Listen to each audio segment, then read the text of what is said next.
Eu coloquei uma enquete lá na rede social, no Facebook, no Instagram do Caminho de Sabedoria. Uma pergunta, como sempre, para você perguntar para você mesmo, você que está aí do outro lado da rádio, você que não tem acesso ao Facebook, não tem acesso ao Instagram. Eu lancei uma enquete, uma pergunta na rede social que dizia assim, referente ao programa de hoje. O quanto você está disposto a perder?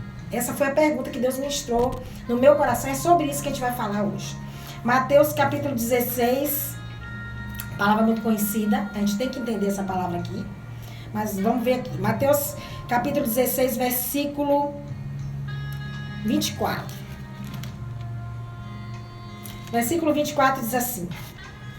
E então disse Jesus aos seus discípulos: se algum homem quiser vir após mim, negue-se a si mesmo, tome sua cruz e siga-me. Porque aquele que quiser salvar a sua vida, perdê-la. E quem perder a sua vida por minha causa, achá-la. Pois, que vantagem tem o homem em ganhar o mundo inteiro e perder a sua própria alma? Ou que dará o homem em troca da sua alma? Porque o Filho do Homem virá na glória do seu Pai com seus anjos, e então recompensará a cada um segundo as suas obras. Até aí, até o 27. Esse versículo aqui a gente já conhece, né? A gente já ouviu muito isso. É o tipo do versículo que fica marcado na nossa mente. Quem é cristão, quem lê a Bíblia, quem é frequentador, quem congrega, já tem esse versículo, que existem versículos chaves, né, na Bíblia. Existem versículos que a gente nunca vai esquecer, né? E esse é um deles, que é muito pregado, né? Só que Deus agora ele quer tratar dessa questão do discipulado. Estou vendo aqui a Elane. Deus abençoe, minha irmã. Deus te proteja a sua família. Nalva, Deus abençoe, querida. Deus te proteja. Então, assim, Deus quer tratar acerca do discipulado, né? O que é que significa ser discípulo de Deus, né? O que é que Deus está requerendo? O que é que Jesus requer de nós quando nós optamos em ser discípulos, né? Porque nós abrimos muita boca e nos autoproclamamos servos, né? Nos autoproclamamos discípulos do Senhor. Só que a gente tem que entender o que é que significa isso aí. Qual é sabe? O que é que está oculto nesse chamado de discípulo, né? O que é que você não vê no chamado de discípulo? Porque muitas vezes o chamado do discípulo é ser intitulado discípulo de Cristo, ser intitulado servo de Cristo, adorador, é muita honra, é muito confortável para o nosso ego, né? Muito confortável para o nosso ego. Mas existem implicações, né? Não é simplesmente você abrir a boca e dizer que é discípulo.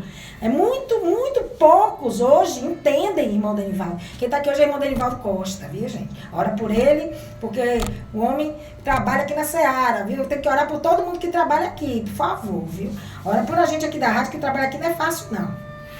A gente prega aqui a palavra. Quem prega a palavra, quem trabalha com o reino, né, irmão Denivaldo? Sofre muita pancada aí.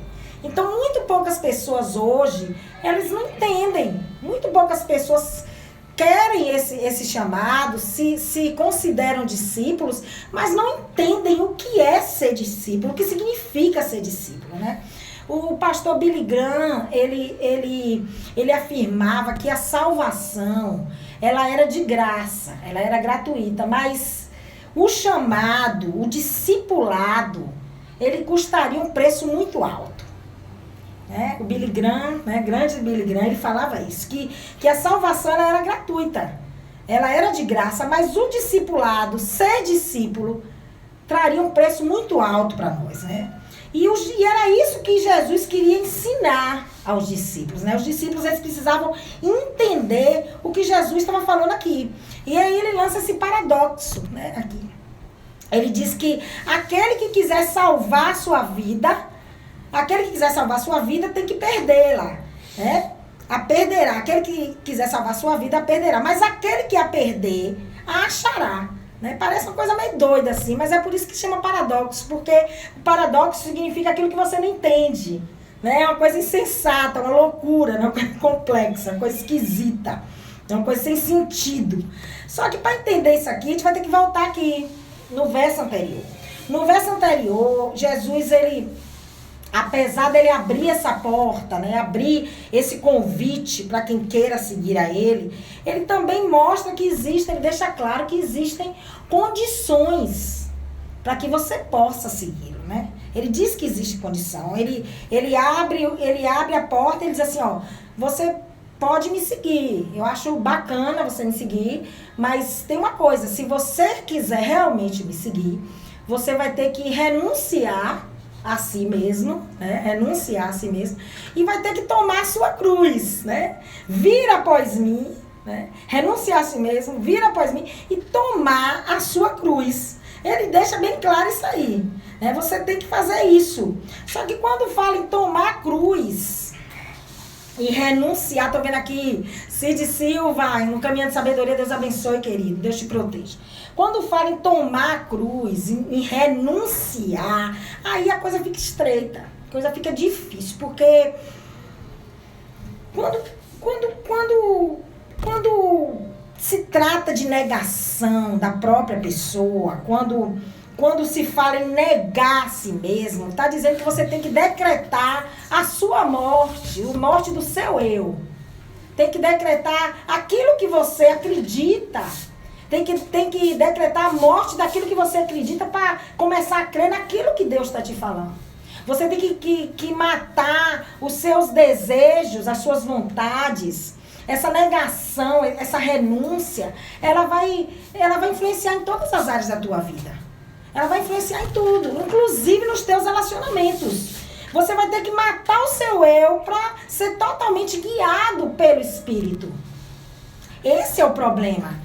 Esse é uma das eu vejo que isso aí é uma das coisas mais difíceis para quem quer ser discípulo. Tem um escritor, C.S. Lewis, ele é um escritor, um filósofo, teólogo, filósofo, escritor inglês, que ele dizia que não havia nada mais difícil e quase impossível do que se entregar totalmente a Cristo.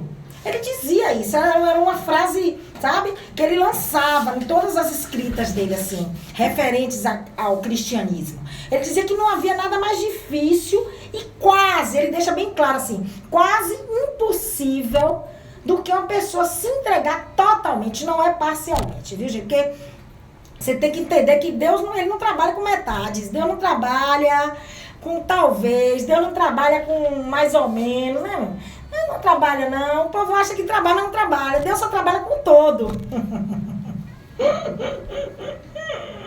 Deus só trabalha com todo, não queira dar a Deus só uma parte não, porque ele não vai receber não, minha filha. Ou você é, ou você não é. Ele já deixou isso claro em várias passagens da Bíblia.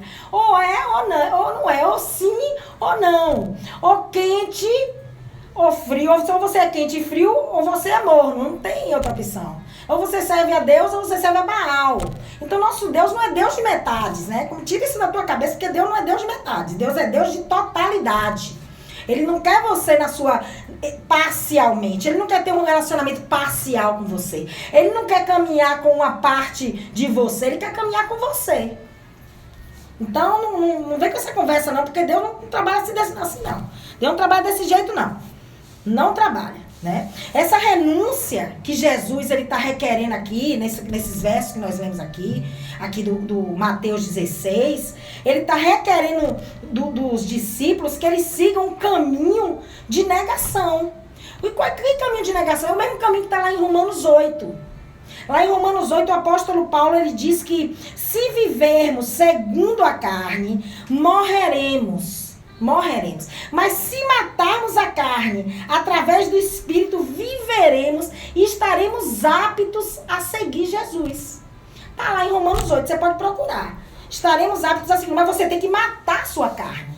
Matar a carne e vivificar o Espírito. Esse é o caminho da negação. É o mesmo caminho que Deus está propondo aqui, que Jesus está propondo aqui aos discípulos. É o mesmo caminho. Então, desejar ser discípulo, querer ser discípulo é muito fácil. É muito fácil. O problema é você conseguir exercer esse discipulado, né? O problema é você conseguir renunciar né? Porque a renúncia, ela vai exigir de você muito, né? Ela vai exigir de nós que nós percamos muitas coisas. Ela vai exigir que nós deixamos a vida que nós conhecemos para começar a olhar para uma outra vida que Deus tem para nós. Né? Ela vai exigir uma renúncia muito difícil. Né? Muito difícil. Porque nós estamos, infelizmente, eu vou abrir isso aqui, porque eu não posso me alegrar com um negócio desse. Infelizmente, hoje, muitos de nós vivemos uma vida dentro do evangelho de ilusão. De ilusão. É dessa vida que Deus quer que você abra mão. Por que vida é essa? É uma vida baseada na ilusão de que você está aqui, que você é discípulo, que você foi chamado para ser abençoado. E não é assim que funciona. Não é assim. Né? Tem muita gente que se diz servo, se diz discípulo, vivendo com essa ilusão e com essa visão carnal. Porque isso é uma visão carnal. Né? Discípulo, estou vendo meu irmão aqui, Deus abençoe, Júnior. É uma visão carnal sua, não é uma visão do espírito. Né? É uma visão de que você tá no caminho para ser abençoado, é um caminho que você não vai ter problema, um caminho que não tem um preço a pagar, um caminho que não tem luta, que não tem dor. Né? Mas o texto aqui ele é bem claro. Jesus ele deixa bem claro que seguir a ele vai implicar na nossa vida um caminho de cruz, uma vida de risco, uma vida de cruz, uma vida a caminho da cruz. A gente precisa entender isso, né? Porque os discípulos, eles sabiam, quando Jesus usou a cruz para passar essa orientação, essa instrução para os discípulos, ele sabia por que ele estava usando a cruz. Não é porque ele seria crucificado. É porque os discípulos eles tinham que entender o tamanho do sacrifício. Eles tinham que entender o tamanho e a dificuldade que eles teriam no caminho. E os discípulos eles sabiam exatamente o que significava. Sabe, irmão Derivado? Eles sabiam o que significava tomar a cruz, esse termo que Jesus usa. O que significava, o que ele estava dizendo com aquilo? Tome a sua cruz. Por quê? Porque naquele tempo, nessa época aí de Jesus, os romanos, eles usavam muito a crucificação como uma condenação. Então, essa forma de execução era normal em Roma, era muito normal, né? Os criminosos, eles tinham que carregar, se chegar ao propósito. Então, assim, eles entendiam muito bem o que Jesus estava falando. Eles entendiam. E quando se fala em cruz, eu já quero deixar isso aqui para você, que quando se fala em cruz, não se trata somente dessa cruz que a gente imagina. Da cruz do problema, da cruz da aflição, da cruz da tempestade. Não é dessa cruz.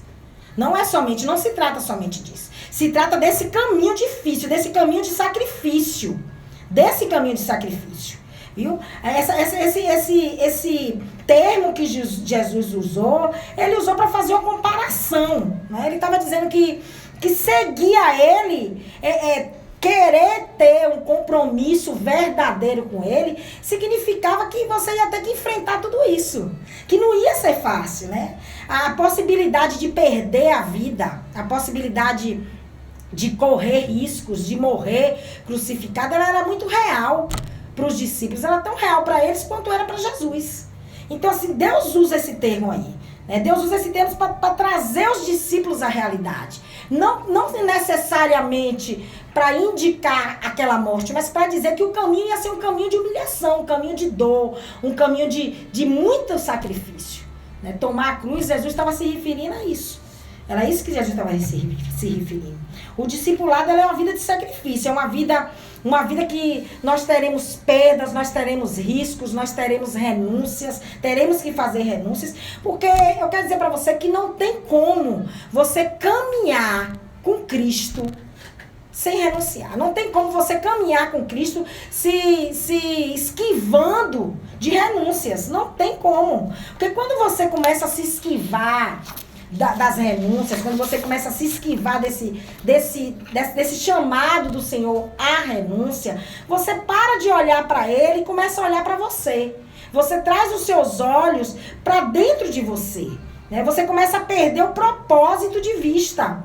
Né? E qual é o propósito? O propósito, eu vou dizer aqui para você, o propósito não é a promessa que você tem na terra, não é a promessa da terra. O propósito é a recompensa que você tem no céu. Esse é o nosso propósito. O propósito é a maneira como nós vamos chegar a outra vida. Porque essa vida aqui, ela vai passar, né? A nossa vida é aquela que está lá do outro lado, é eterna. Então, o propósito é esse, é a forma como você vai chegar à eternidade. Viu? Então, tudo isso que você junta, tudo isso que você... Todas as honras que você teve na caminhada, nesse caminho aí de discipulado, nada disso aí vai interferir. Nada disso aí vai garantir sua vaga para a eternidade, viu, meu filho? Deixa eu dizer aqui. Para morar no céu. Sua vaga no céu não está garantida por isso, não. Jesus já fala isso, né?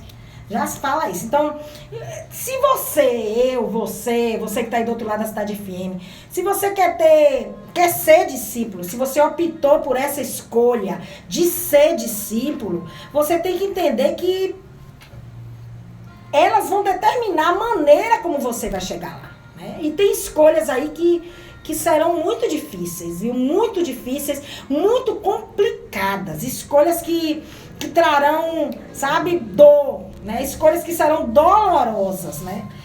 Lá no Antigo Testamento, o profeta Ezequiel, o discípulo Ezequiel, que ele era usado por Deus como testemunho vivo para trazer a mensagem de Deus para o povo. Deus pegava a vida de Ezequiel e colocava como testemunho vivo para levar sua mensagem para Israel.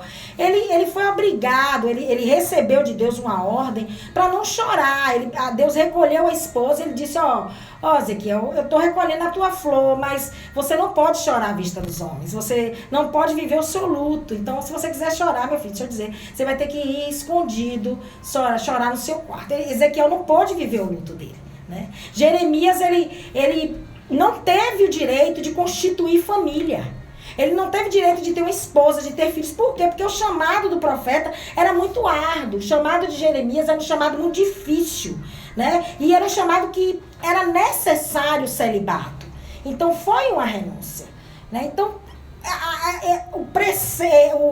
a ordenança, a renúncia, ela não está restrita à nova aliança. Ela não está restrita a hoje. Ela já vem desde a antiguidade.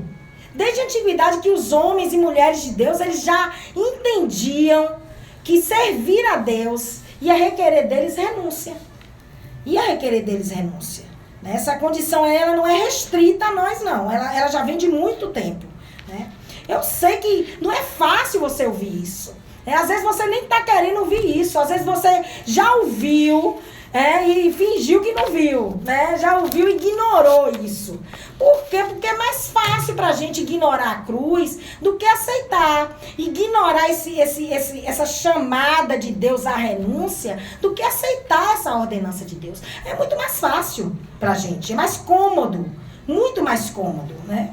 Só que para você ser um cristão, um verdadeiro cristão, você vai ter que aborrecer a sua vida.